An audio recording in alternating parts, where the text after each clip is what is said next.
Why are 400 grade schoolers standing in a field near Oskaloosa bending suddenly when they hear a blowhorn? Some bizarre new sport or pagan ritual? No, they're making beads. That's right, for a headband.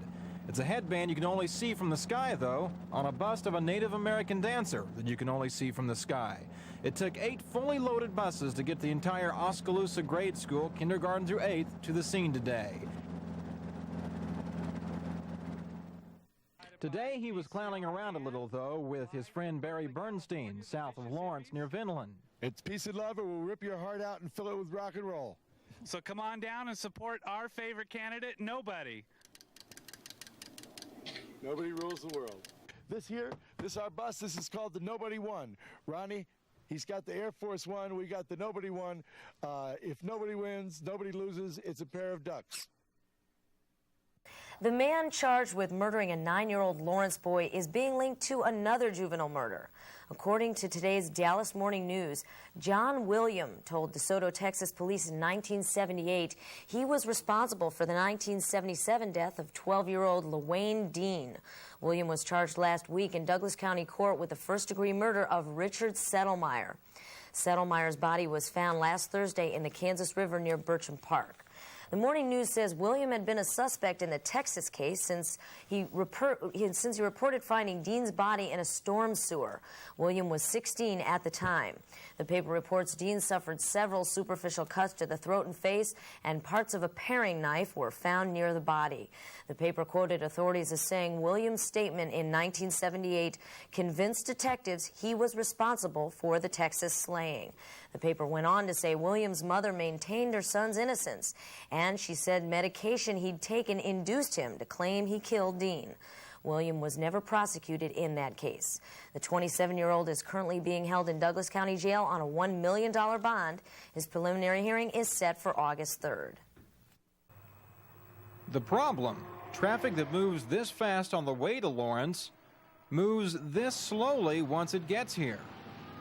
The experts' prediction, 20 years from now, 23rd Street will seem like one long parking lot.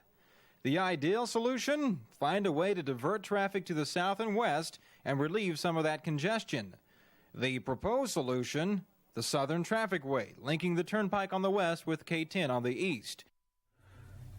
It doesn't get any easier, but you deal with it. To say the past 15 years have been tough on Harold and Alberta Leach is an understatement. We hope and pray.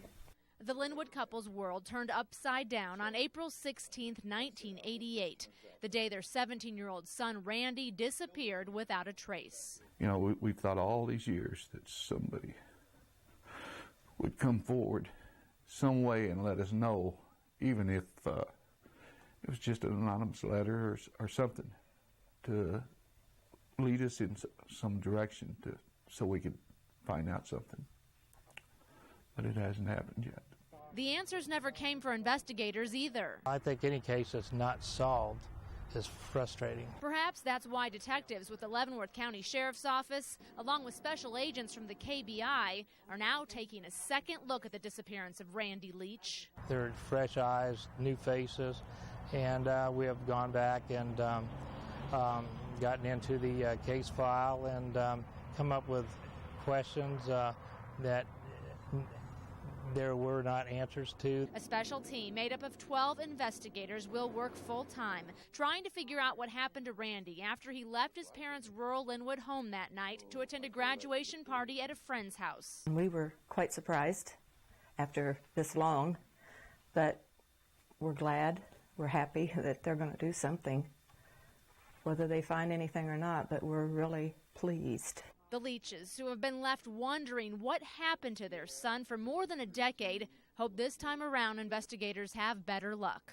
Even though we find out the worst, which, you know, I've kind of come to the conclusion that's the way things are. And yeah, I think we could kind of let go and move on, but right now we don't know really which way to go. Janet Reed. And if anybody can help, appreciate it. 6 News.